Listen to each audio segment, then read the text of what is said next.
الحمد لله الحنان المنان الذي خلق الإنسان وعلمه البيان والصلاة والسلام على رسوله سيد الإنس والجان وعلى آله وأصحابه ذوي الخير والإحسان أما بعد فأعوذ بالله من الشيطان الرجيم بسم الله الرحمن الرحيم اليوم أكملت لكم دينكم وأتممت عليكم نعمتي ورضيت لكم الإسلام دينا صدق الله مولانا العظيم۔ بارگاہ رسالت معاب صلی اللہ تعالیٰ علیہ وسلم میں درود پاک کا ہدیہ پیش کریں۔ اللہم صلی علی سیدنا و مولانا محمد معدن الجود والکرم وآلہ واصحابہ الکرام وابنہ الکریم وبارک وسلم صلاة دائمة سرمدا ابدا۔ قرآن پاک میں ایک ایسی آیت ہے جس کے متعلق یہودی کہتے ہیں کہ اگر یہ آیت ہمارے دین میں داخل ہوئی ہوتی یا ہماری کتاب میں اتری ہوتی تو ہم اس کو عید کا دن منا لیتے۔ یہودی یہ کہتے ہیں اس آیت کا نزول اگر ہماری کتابوں میں ہوا ہوتا تو جس دن یہ آیت اتری اس دن کو ہم عید کا دن منا لیتے۔ وہ آیت کون سی ہے وہی میں نے آج آپ کے سامنے تلاوت کی ہے۔ اللہ فرماتا ہے یہ حجۃ الوداع کے موقع پر حضور صلی اللہ تعالیٰ علیہ وسلم کا آخری حج تھا آپ کی ظاہری زندگی کا۔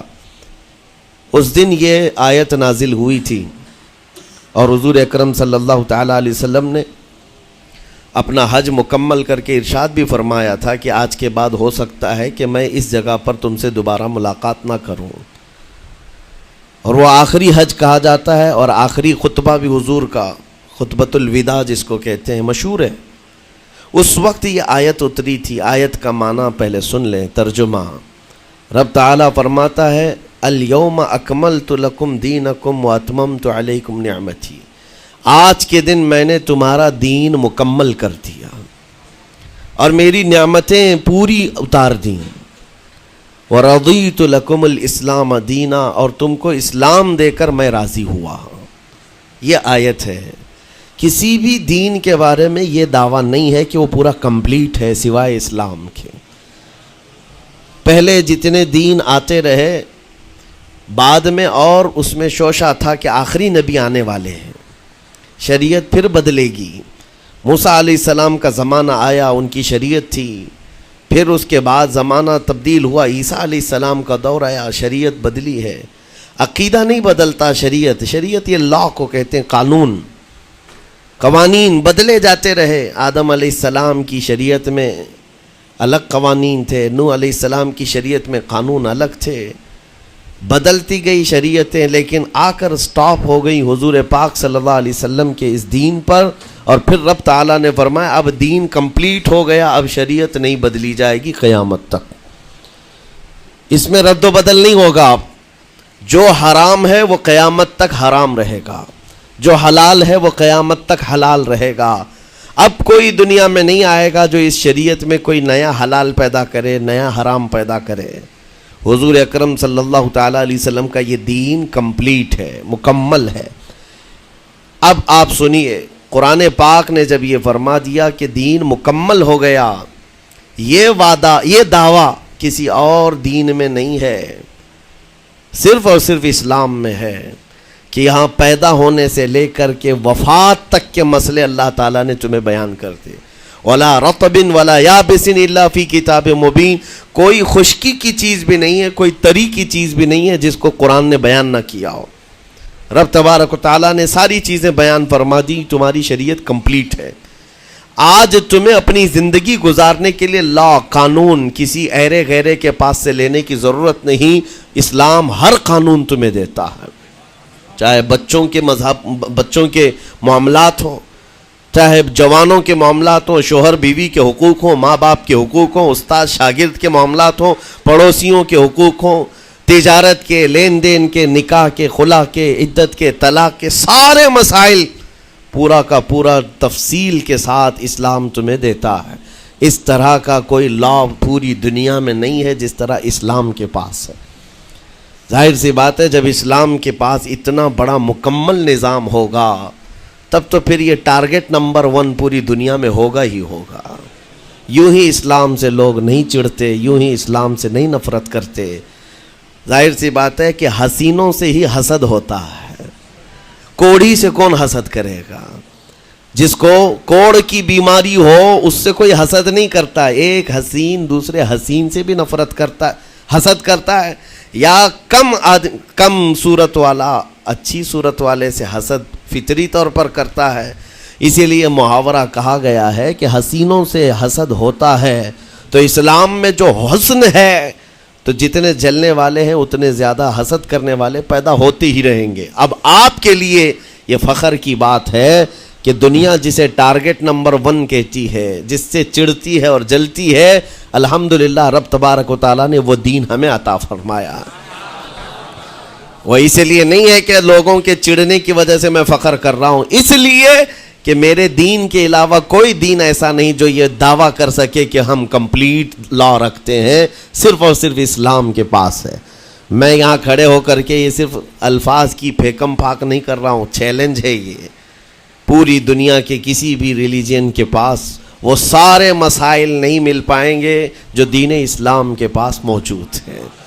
دین اسلام کے لیے اگر آپ کو میں بتا دوں کہ اس کا جو فقہ کا نظام ہے، مسئلے مسائل، جس کو اگر آپ پڑھنے کی کوشش بھی کریں زندگیاں بیت جائیں، صرف اور صرف ایک چیپٹر پر کتابیں لکھی ہوئی ہیں، صرف نکاح کے مسئلے کتابیں پوری ہیں، صرف طلاق کے مسئلے پوری کتابیں موجود ہیں۔ اتنا وستار کے ساتھ، اتنا تفصیل کے ساتھ کوئی دین نہیں پیش کرتا، صرف اور صرف اسلام ہے۔ یہ باتیں میں آپ کے سامنے کیوں رکھ رہا ہوں میرے عزیز ہو؟ تاکہ تمہیں یہ احساس ہو کہ اللہ نے کون سی نعمت تمہیں دی ہے۔ اسی آیت میں رب تعالیٰ فرماتا ہے وَأَتْمَمْتُ عَلَيْكُمْ نِعْمَتِي، میں نے اپنی پوری نعمت تمہیں دے دیا ہے، پوری نعمت تمہیں دے دیا ہے۔ احساس کرو کہ اسلام سے بڑھ کر نعمت کیا ملتی تمہیں، اسلام سے بڑھ کر کے کیا نعمت ہے، جس میں رب تبارک و تعالیٰ نے تمہیں اخلاق و کردار دیے ہیں، تعلیم کے لیے سارے۔ آپ کو ابھی اس زمانے میں پروپیگنڈے کے شکار ہو گئے کہ ہم جاہل قوم سے وابستہ ہیں، ہمارے ہاں جہالت زیادہ ہے، ہمارے ہاں بد کرداری زیادہ ہے۔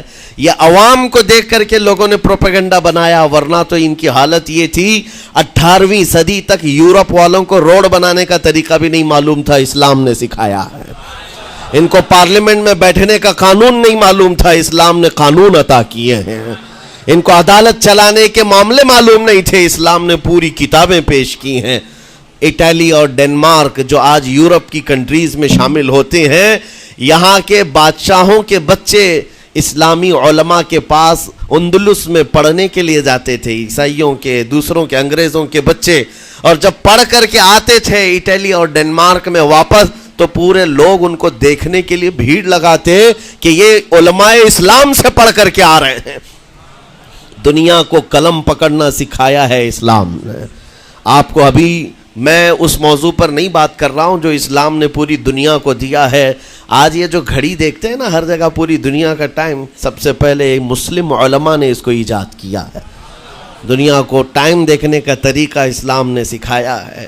آپ کو ایک دو نہیں، آج پوری دنیا میں میڈیکل سرجری جو بھی ہوتی ہے، آپ کو پتہ ہے چیر پھاڑ کرنا ہر جگہ ضروری ہو گیا ہے، آپریشن تھیٹر، ساری دنیا جو سرجری کرتی ہے اس کے بیسک قانون بو علی سینا اسلامی عالم کے لکھے ہوئے ہیں۔ آج بھی امریکہ کی یونیورسٹی میں یہ کتاب داخل ہے، کیلیفورنیا میں۔ اسلامی علماء نے جو پوری دنیا کو دیا ہے وہ ایک الگ ٹاپک ہے۔ وہ اس کی ترقی اور عروج کا وقت تھا۔ اسپین میں کیمسٹری میں سب سے پہلے ایجاد کرنے والے علماء موجود ہیں، جابر بن حیان ہیں، جو الجبرا پوری دنیا کو دیا ہے۔ آج ہر یونیورسٹی، ہر کالج میں الجبرا کا سبجیکٹ ہوتا ہے۔ کس نے لکھا ہے؟ دنیا کو چلنے کا سلیقہ اسلام نے سکھایا ہے، بولنے کا طریقہ اسلام نے سکھایا ہے۔ سیاست کے معاملات آپ کو پتہ ہے، پہلے کے دور کی سیاست یہ تھی جو بادشاہ بن گیا اس کا راج ہے، اس کا قانون ہے، اور رات کو خواب میں کوئی چیز دیکھے تو صبح قانون بنا دے گا۔ بادشاہوں کا مزاج ہے، خواب میں کوئی چیز نظر آ گئی صبح وہ قانون بن گئی۔ تو یہ تو سلسلہ چلتا تھا پوری دنیا میں، اور آج بھی دنیا اس بات کی قرضدار ہے کہ حقیقت میں سیاست کسی نے سکھائی ہے تو وہ عمر ابن خطاب کی سیاست ہے۔ صدیق اکبر کی سیاست ہے۔ خلفائے راشدین نے جو حکومت و سیادت کر کے دنیا کو دکھایا ہے اس کی مثال کوئی پیش نہیں کر سکتا۔ اسی لیے ہمارے اس دیش کے جانتے ہیں جن کو موہن داس کرم چند گاندھی کہا جاتا ہے، گاندھی جی کو آج سارے لوگ یاد کرتے ہیں۔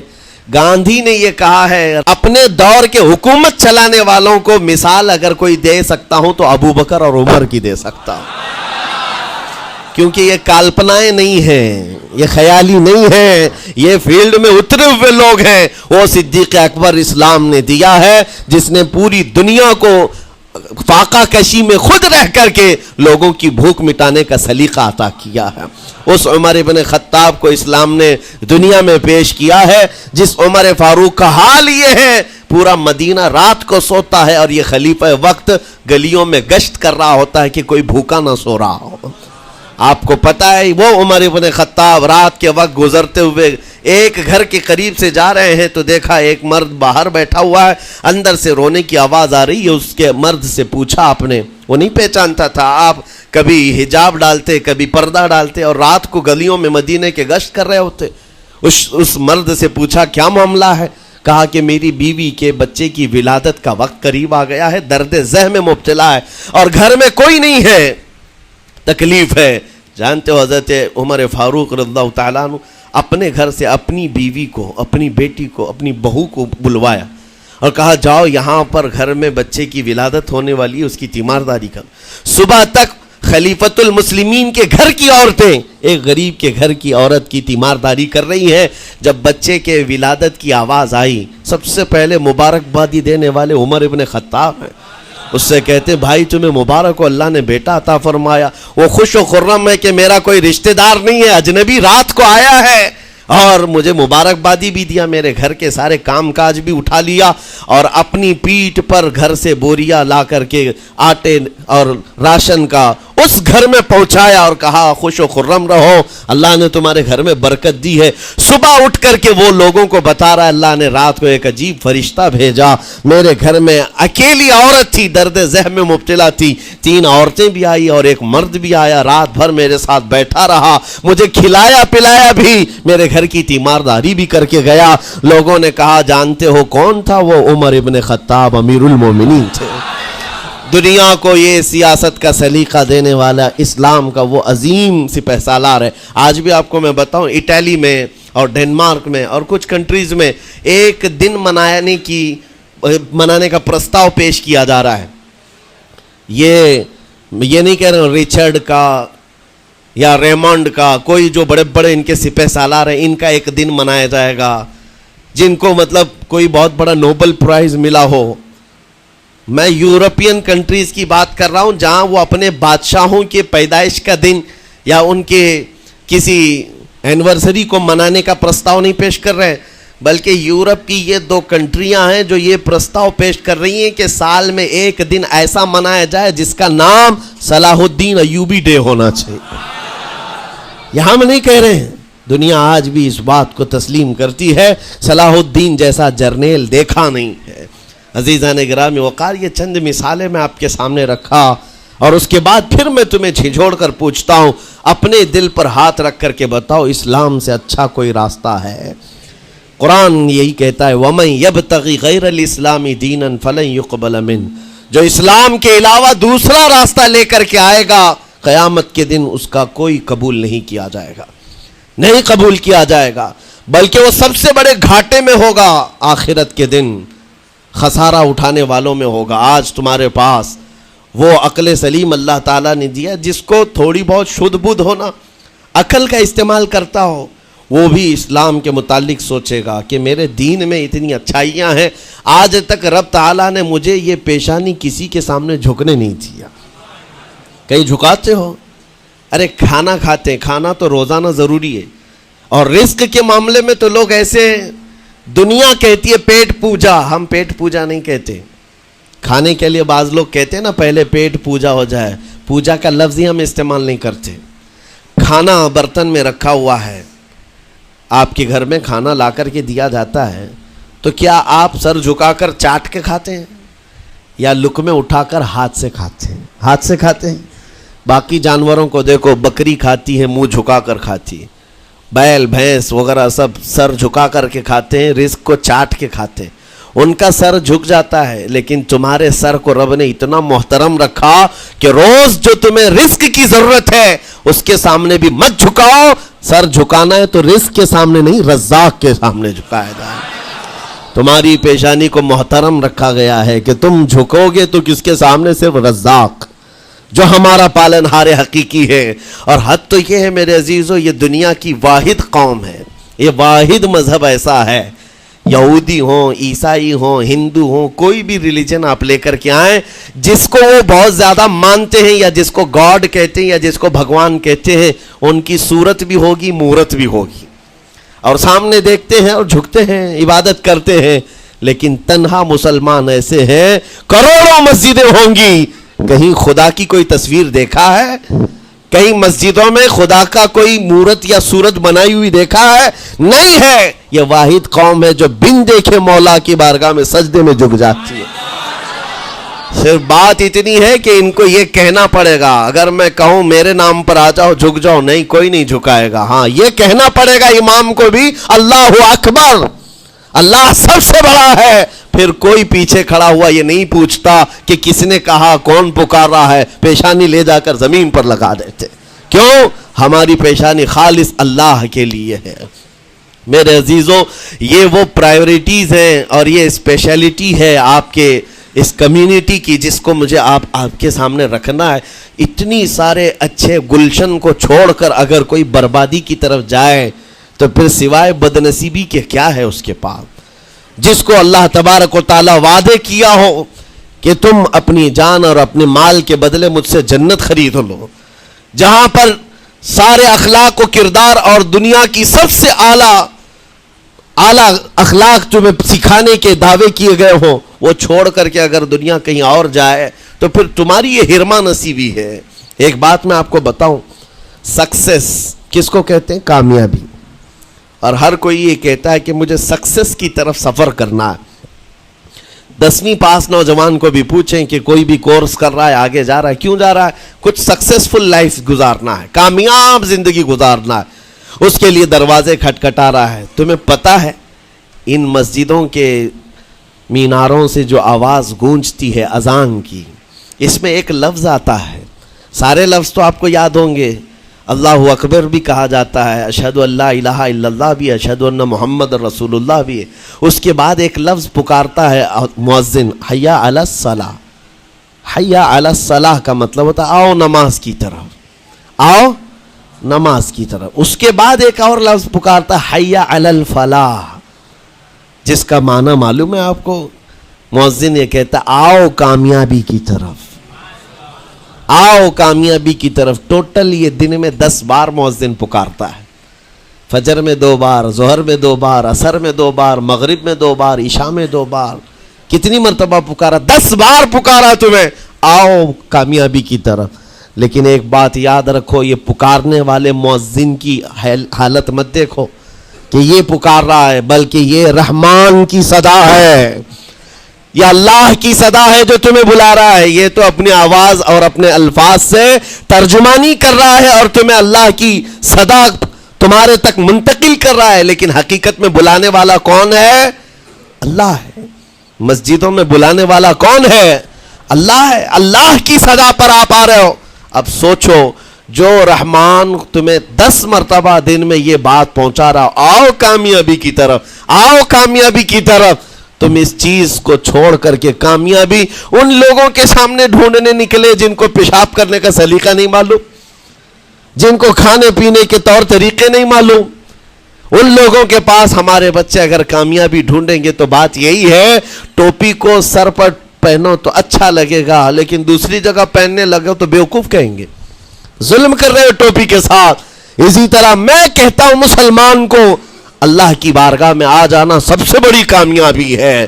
اور اگر دوسروں کے ہاں در در بھٹکتا ہے تو گویا کہ اس نے اپنی حیثیت کو ہی گرا دیا ہے. اسی لیے اقبال نے کیا کہا تھا، بہت اچھی بات، کہ وہ ایک سجدہ جسے تو گراں سمجھتا ہے. گراں کا مطلب کیا؟ بھاری. ایک سجدہ کرنے میں تو بھاری پن محسوس کرتا ہے، وہ ایک سجدہ جسے تو گراں سمجھتا ہے، ارے 1000 سجدوں سے دیتا ہے آدمی کو نجات۔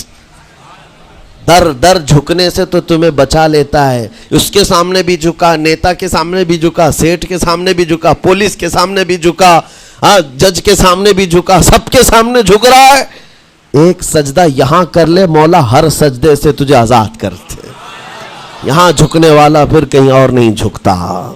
ہاں اسی لیے شاعر نے کہا ہے، مرد حق باطل کے آگے مات کھا سکتا نہیں، سر کٹا سکتا ہے لیکن سر جھکا سکتا نہیں۔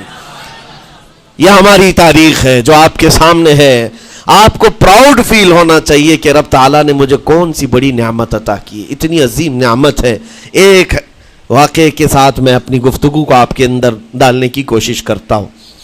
حضور پاک صلی اللہ تعالیٰ علیہ وسلم کے دین کی حلاوت اور چاشنی کس کو ملے گی پتہ ہے؟ 3 چیزیں۔ جو ایمان کی لذت جس کو ملتی ہے وہ پھر دوسری جگہ نہیں منہ مارتا، ادھر ادھر نہیں دیکھتا کہ کہاں کامیابی ہے، کہاں سکسیسفل ہے، بلکہ جس کو ایمان کی لذت ملی ہے وہ یہ سوچتا ہے کامیابی میرے نبی کے قدموں میں ہے، مجھے جو ملنا ہے وہ یہیں سے ملنا ہے۔ بریلی کے امام کہتے تھے، یا رسول اللہ خلق کے حاکم ہو تم، رزق کے قاسم ہو تم، جو ملا تم سے ملا تم پہ کروڑوں درود، اور تم ہو حفیظ و مغیث، یا رسول اللہ تم ہو حفیظ و مغیث، کیا ہے وہ دشمن خبیث، تم ہو تو پھر خوف کیا، تم پہ کروڑوں درود۔ یہ ایمان کی لذت جسے مل جاتی ہے وہ کامیابی حضور کے قدموں میں ہی دیکھتا ہے، پھر اسے ادھر ادھر کی چیزیں نہیں پریشان کرتی۔ یمن کا ایک قبیلہ تھا بنو کلب، اس قبیلے کے ایک شخص تھے حارثہ نام، ان کی بیوی سعدہ۔ ایک چھوٹا سا واقعہ بتا رہا ہوں۔ حارثہ اور سعدہ چھوٹا سا خاندان تھا، 3 بچے تھے۔ حارثہ کے بیٹوں میں ایک بیٹے کا نام ہے زید، نام یاد رکھے ہیں، بہت امپورٹنٹ نام میں ذکر کر رہا ہوں۔ ایک ہی نام ایسا ہے جو قرآن میں آیا ہوا ہے، وہ زید۔ یہ حارثہ کے بیٹے زید ہے، بیوی سعدہ ہے۔ یہ حارثہ اور سعدہ 3 بچوں کے ماں باپ تھے، ہنسی خوشی زندگی گزار رہے تھے۔ سعدہ ایک دن اپنے بچوں کو لے کر اپنے میکے جا رہی تھی، راستے میں ڈاکوؤں کا حملہ ہو گیا، مال سب چھین لیا قافلے کا، اور اتفاق ایسا کہ یہ 8 سال کے جو زید تھے ان کو بھی ڈاکوؤں نے چھین لیا۔ ایک ماں سے اس کا 8 سالہ بڑا بیٹا چھین لیا جائے تو ماں کی کیفیت کیا ہوتی؟ اس قدر درد میں تھی ماں، جان تو بچ گئی، 2 بچے بھی بچ گئے، لیکن بڑا بیٹا میرے ہاتھ سے چلا گیا۔ مارے مارے صحراؤں میں گھومتی تھی، پکارتی تھی میرا زید میرا زید میرا زید میرا زید۔ ڈاکوؤں نے زید کو کیا کیا؟ عکاظ کا ایک میلہ لگتا تھا، اس وقت یہ غلامی کا دور تھا، لوگ انسانوں کو پکڑتے اور بیچ دیتے تھے، وہاں لا کر کے انہوں نے زید کو بیچ دیا، غلام کی حیثیت سے بیچ دیا۔ آگے میں بتاتا ہوں۔ یہاں سعدہ کا حال بے حال تھا، واپس گھر آئی تو باپ اپنے شوہر سے کہا، اور شوہر کا حال تو ایسا تھا کہ وہ زید کو اپنے آنکھوں کا نور، اپنے آنکھوں کا سرور سمجھتا، اور اس قدر پیار و محبت والا باپ مارے مارے گھومتا رہا گلیوں میں، اور ان کا لکھا ہوا ایک اشعار کا منظوم ترانہ ہے جو اپنے بیٹے کی جدائی میں لکھا۔ اپنے تو اپنے دشمن بھی وہ ترانہ سنتے تو رو پڑتے تھے۔ ایک باپ کا درد اپنے بیٹے کی جدائی میں، بہت روتے تھے، بہت۔ ماں بھی دن رات روتی، باپ بھی پہاڑوں پر چڑھ جاتے اور وہاں سے صدا لگاتے، اے آسمان اگر تو نے زید کو دیکھا ہے تو میرے حوالے کر دے، زمین کے چپے کہیں اگر زید میرا زندہ ہے تو مجھے وہاں تک لے چل۔ یہ اشعار میں گنگناتے تھے، روتے تھے۔ اور زید کا کیا ہوا؟ عکاظ کے میلے میں بیچ دیا گیا۔ خریدا کون؟ حکیم بن حزام، جو حضرت خدیجہ رضی اللہ تعالیٰ عنہ کے بھائی لگتے تھے۔ یہ لے کر کے آئے، اور حضرت خدیجہ رضی اللہ تعالیٰ عنہ اس وقت مکہ میں اور حضور پاک صلی اللہ علیہ وسلم کے نکاح میں، تو حضرت خدیجہ کے پاس یہ زید آ گیا، بھائی نے گفٹ کے طور پر دے دیا۔ حضرت خدیجہ کے گھر میں یہ زید جب آئے، اس وقت ان کی عمر یعنی 10-12 سال کے آس پاس رہی ہوگی، اور یہ ایسا لڑکا جو چھوٹی سی عمر کا، ادب اتنا تھا، ادب اتنا تھا کہ ہر ایک کا ادب کرتا، بڑے اچھے خاندان سے تعلق رکھنے والا۔ ہوا کیا، ایک دن آفتاب رسالت، ماہتاب رسالت رسول پاک صلی اللہ علیہ وسلم کی نظر پڑی، دیکھا اخلاق و کردار میں کامل بچہ ہے، اور ایک ہی نظر میں بھاگ گیا۔ پوچھا حضرت خدیجہ سے، کہا کہ یہ غلام عکاظ کے میلے میں بیچا گیا ہے۔ حضور نے فرمایا یہ میرے حوالے کر دو، میرے حوالے کر دو۔ حضور نے جس کو پسند کر لیا ہو، حضور نے جس پر نگاہ رکھی ہو، اب وہ زید خوشی خوشی حضور کے پاس آئے۔ نبی پاک صلی اللہ تعالیٰ علیہ وسلم ان کے اخلاق سے بڑے خوش تھے، اور اس کے بعد محبت بھی ایسی دی، ایسی شفقت دی کہ زید کو نہ باپ کی خبر تھی نہ ماں کی خبر تھی، جو کچھ تھا وہ رسول اللہ کے پاس تھا۔ حضور پاک صلی اللہ تعالیٰ علیہ وسلم کی تربیت میں دن گزرتے گئے، بڑے ہو گئے، یہاں تک کہ 16 سال کی عمر تھی۔ ایک دن حج کے موسم میں یمن کا بنو کلب خاندان آیا ہوا تھا، اور وہاں حج کے دوران وہ لوگ زید کے باپ حارثہ کے لکھے ہوئے اشعار پڑھ رہے تھے اور لوگوں کو رلا رہے تھے۔ ایک ہمارے قبیلے میں باپ ہے جو بچھڑے ہوئے بچے کی یاد میں روز روتا ہے، اس کے اشعار تو سنو۔ لوگ سن کر کے رو رہے تھے، یمن کا کوئی ایسا باپ ہے جو یوسف گم گشتہ کی خبر میں رویا کرتا ہے۔ یہ لوگوں کی بھیڑ لگی تھی، اسی کے سامنے سے زید کا گزر بھی ہو رہا تھا۔ بنو کلب کے لوگوں نے زید کو دیکھا، پہچان لیا، یہی تو وہ بچہ ہے جس کی یاد میں اس کا باپ روتا ہے، اور اس کو بلایا اور کہا تیرا نام؟ کہا زید۔ باپ کا نام حارثہ؟ کہا یہی تو ہے جس کے غم میں پورے اشعار پڑھے جا رہے ہیں یمن میں۔ زید سے کہا تجھے پتہ ہے تیرے باپ کا رو رو کر کے کیا حال ہو گیا؟ تیری ماں صحراؤں میں آواز دیتی ہے، پہاڑوں پر چڑھ جاتی ہے۔ ایک بچے کے لیے اس کے ماں باپ کی جدائی بتا دینا کتنی بڑی بات تھی۔ میرے عزیزوں، سالوں کی یہ گم گشتہ خبر پھر سے واپس مل گئی ہے۔ زید نے کیا کہا کہ اب میرے ماں باپ سے جا کر کہہ دیں کہ رونا دھونا بند کریں، اونٹوں کی طرح ادھر ادھر بھٹکنا بند کریں، انہیں میرا سلام پہنچائیں اور کہیں انہوں نے جہاں مجھے دیکھنا تھا اس سے بہتر جگہ میں ہو، اس سے بہتر جگہ میں ہو۔ یہ بنو کلب خاندان گیا یمن، جا کر کے باپ سے کہا، حارثہ سے اور سعدہ سے، خبر تمہارے لیے اچھی لائے، تمہارا گم ہوا بیٹا جو پچھلے 10-12 سالوں سے تمہیں نہیں مل رہا تھا، وہ حرم کعبہ کے پاس ہمیں نظر آیا ہے، غلام بنا کر لوگوں نے بیچا ہے اسے، لیکن وہ ایک ایسے حسین و جمیل کی غلامی میں ہے، ایک ایسے حسن والے کی غلامی میں ہے کہ زید وہاں سے ہٹنا نہیں چاہتا۔ باپ نے کہا میرے کلیجے سے پوچھو مجھ پر گزرتی کیا ہے، اس کی ماں سے پوچھو، ایک نظر دیکھ لے گا وہ واپس ہماری جھولی میں آ جائے گا۔ دوڑتے دوڑتے یمن سے گھنٹوں یعنی جو مہینوں کا سفر تھا دنوں میں طے کر کے پہنچے، مکہ آئے۔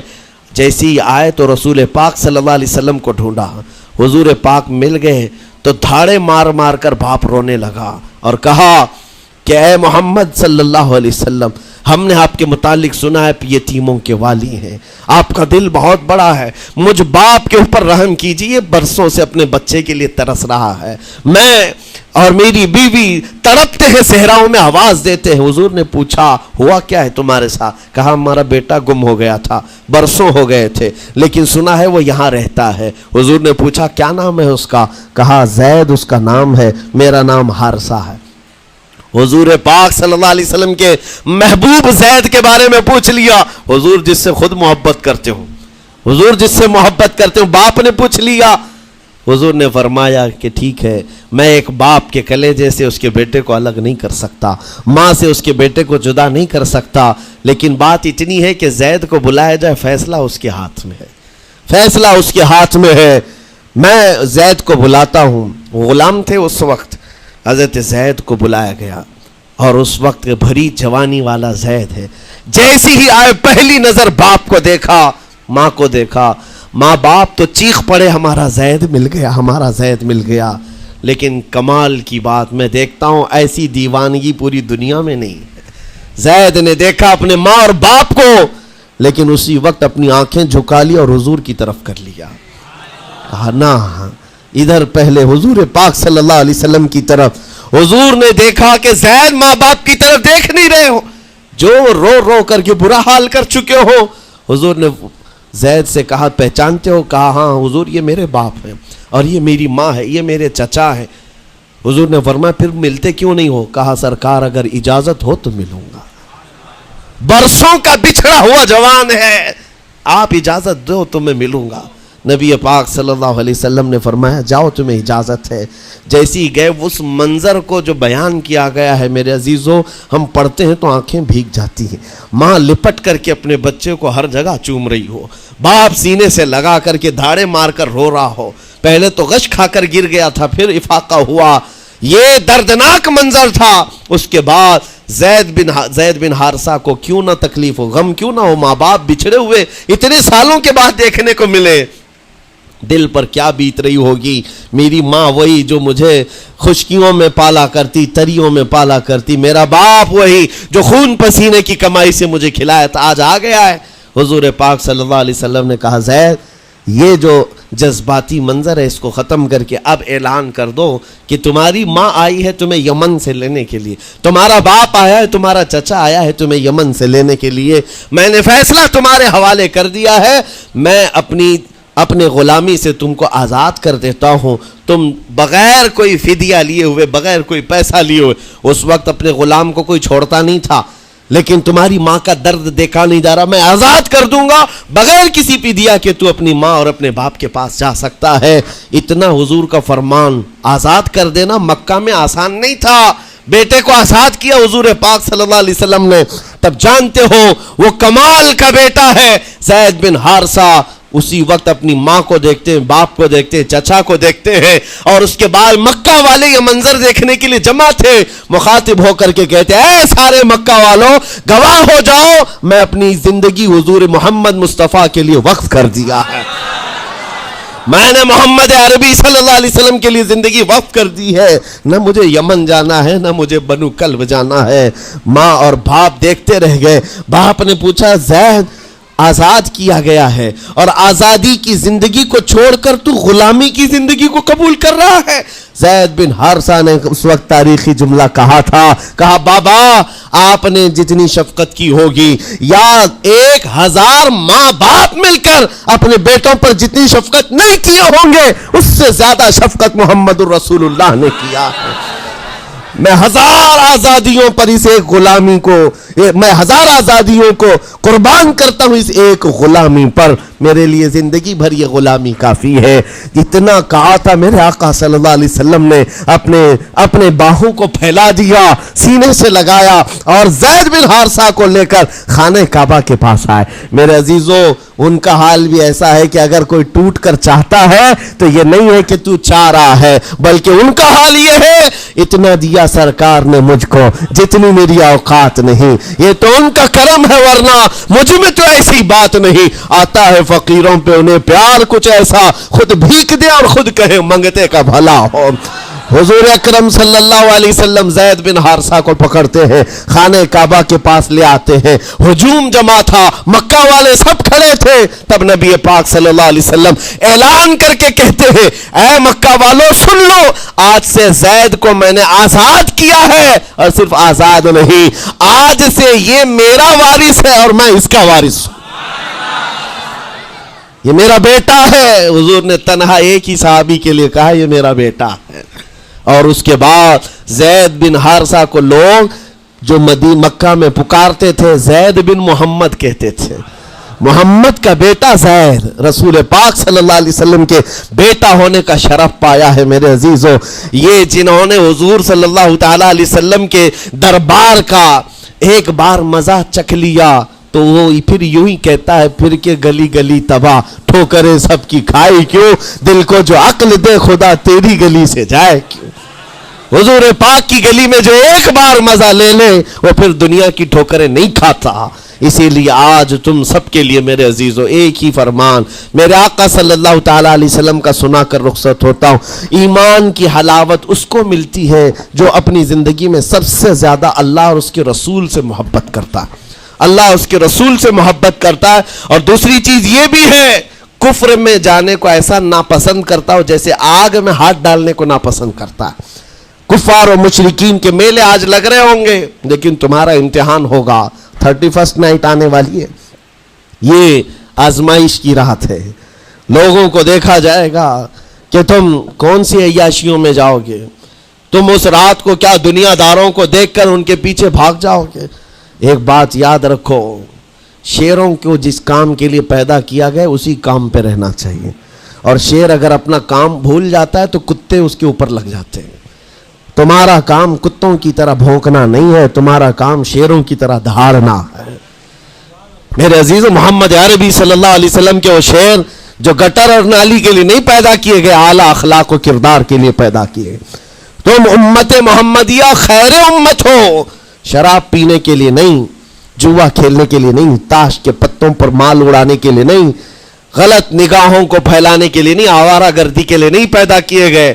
تمہاری نسبت رسول اللہ سے ہے، اتنی بات یاد رکھو۔ اللہ نے مجھے خیر امت کہا ہے۔ میری آنکھیں اٹھ رہی ہیں تو فرشتے بھی دیکھ رہے ہیں، رب تعالیٰ دیکھ رہا ہے۔ میرے چلنے پھرنے کو رب تبارک و تعالیٰ اس کے علم سے کوئی ایک ادا بھی میری بے خبر نہیں ہے، غافل نہیں ہے۔ اس لیے عزیزان گرامی وقار، تمہارے اس آنے والے نئے سال کی کیسے آپ اوپننگ کرتے ہو، کیسے اس کی ابتدا کرتے ہو، یہ تمہارے ہاتھ میں ہے۔ گناہوں کی لذت کے ساتھ اپنی زندگی کا ایک نیا سال شروع کر رہے ہو، یا پھر رب تبارک و تعالیٰ کی تسبیح و تہلیل اور مصطفیٰ کریم کے قدموں میں درود بھیج کر اپنے نئے سال کی ابتدا کرتے ہو۔ میں تو یہ اعلان کرتا ہوں، اگر میرا یہ میسج سب تک پہنچ جائے کہ ہم نے بہت ساری عیدیں منائی ہیں، بہت ساری محفلیں منائی ہیں، ہم عید میلاد النبی کے نام پر جلسے جلوس سب کرتے ہیں، ہم 11ویں کے نام پر غوث پاک کے جلسے سجاتے ہیں، اعلیٰ حضرت کے نام پر، غریب نواز کے نام پر جلسے کرتے ہیں، لیکن دنیا ایک عید مناتی ہیپی نیو ایئر کی، 31st نائٹ کی۔ میرے عزیزوں، ہم نوجوانوں سے کہتے ہیں اس عید کو دنیا کی عید ہے، اس کو بدل کر کے ہم ناموس رسالت کے لیے وقف کیوں نہ کرتے ہیں؟ ہم بھی اپنی مسجدوں میں رات کو آ جائیں، ساری مسجدیں یہ سال کے اختتام کے وقت کھل جائیں عشاء کے بعد، اور ہر مسجد اس بات کا خیال کرے کہ ہمارا وہ نوجوان آج کہیں عیاشی پر نہ جائے، اپنے سال کی اختتام اور ابتدا ہو رہی ہو۔ یہ ہم کو پتہ نہیں، ابھی تو ہم بیٹھے ہیں، اگلے سال تک ہم رہیں گے کہ نہیں رہیں معلوم نہیں۔ یہ تو دسمبر کا لاسٹ چل رہا ہے، لیکن یہ ہمیں پتہ نہیں 1 جنوری دیکھ سکتے ہیں کہ نہیں دیکھ سکتے، ہم میں سے کسی کو علم نہیں ہے۔ لیکن اس کے باوجود اگر اللہ تعالیٰ نے دے دیا آپ کو اس سال کا آخری، توبہ کرنا چاہیے۔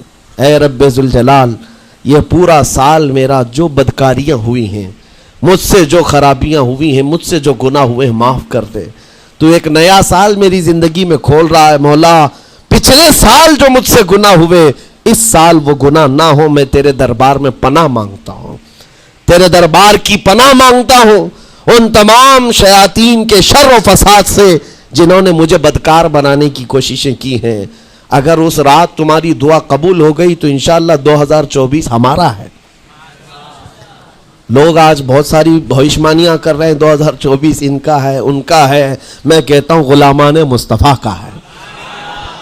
ہاں، سال کی ابتدا اگر حضور پاک کے نام سے کرو، درودوں کی خیرات اور درودوں کی ڈالیاں نچھاور کرو نبی کریم صلی اللہ تعالیٰ علیہ وسلم کی بارگاہ میں، اور اللہ سے مدد مانگو کہ مولا اس سال کی ابتدا ہم تیرے نام سے شروع کر رہے ہیں۔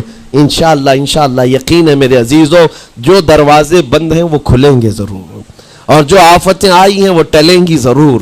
بس بات صرف اتنی ہے، قرآن بھی کہتا ہے، جس کی ترجمانی اقبال کرتا ہے کہ محمد سے وفا تونے تو ہم تیرے ہیں، یہ جہاں چیز ہے کیا، اے لوح و قلم تیرے ہیں۔ اللہ کریم کہنے سننے سے زیادہ عمل کی توفیق عطا فرمائے۔ نوجوانوں سے گزارش ہے، آج آپ یہاں پر تو پتہ نہیں ہے کمیٹی والے اس بات کی اجازت دیتے ہیں کہ نہیں دیتے، لیکن 31st نائٹ جو آئے گی، میری گزارش ہے کہ آپ مسجد کو کھلی رکھیں، اس رات یہاں ذکر کی محفل سجائی جائے، کریں گے انشاءاللہ۔ جو جہاں ہے وہ اپنی مسجدوں میں اس بات کا عہد کرے کہ آج ہم ذکر کریں گے، توبہ اور استغفار کریں، اور حضور پر درود پاک کی محفل سجائیں گے۔ اللہ تبارک و تعالیٰ آپ کے اس عزم کو قبول فرمائے۔ مولا کریم ہمیں رسول پاک صلی اللہ علیہ وسلم کے قدموں میں کامیابی ڈھونڈنے کی توفیق دے۔ مولا کریم بس اتنی دعا ہے کہ ہماری زندگی جب تک رہے تیرے نبی کے وفاداروں میں شمار فرما، اور بارگاہ مصطفیٰ میں یہ عریضہ ہے، یا رسول اللہ تیرے ٹکڑوں پہ پلے غیر کی ٹھوکر پہ نہ ڈال، جھڑکیاں کھائیں کہاں چھوڑ کے صدقہ تیرا، تو جو چاہے تو میل میرے دل کے دھلے، کہ خدا دل نہیں کرتا کبھی میلا تیرا، گندے نکمے کمی مہنگے ہیں کوڑی کے تین، کون ہمیں پالتا تم پہ کروڑوں درود، بے ہنر و بے تمیز کس کو ہوئے ہیں عزیز، ایک تمہارے سوا تم پہ کروڑوں درود، تم ہو عفو و غفور، تم ہو عفو و غفور، بخش دو جرم و خطا تم پہ کروڑوں درود، کر کے تمہارے گناہ مانگے تمہاری پناہ، تم کہو دامن میں آ تم پہ کروڑوں درود، یا رسول اللہ دل بے چین ہے بے قرار ہے، گناہ جب زیادہ ہوتے ہیں تو دلوں میں گھبراہٹ زیادہ ہوتی ہے، اور ان دلوں کی گھبراہٹ کا علاج ڈاکٹروں کی گولیوں اور انجیکشن سے نہیں ہے، ان دلوں کا قرار صرف اتنا ہے، یا رسول اللہ دل کرو ٹھنڈا میرا، وہ کفے پا چاند سا سینے پہ رکھ دو ذرا تم پہ کروڑوں درود، وآخر دعوانا الحمدللہ رب العالمین، السلام۔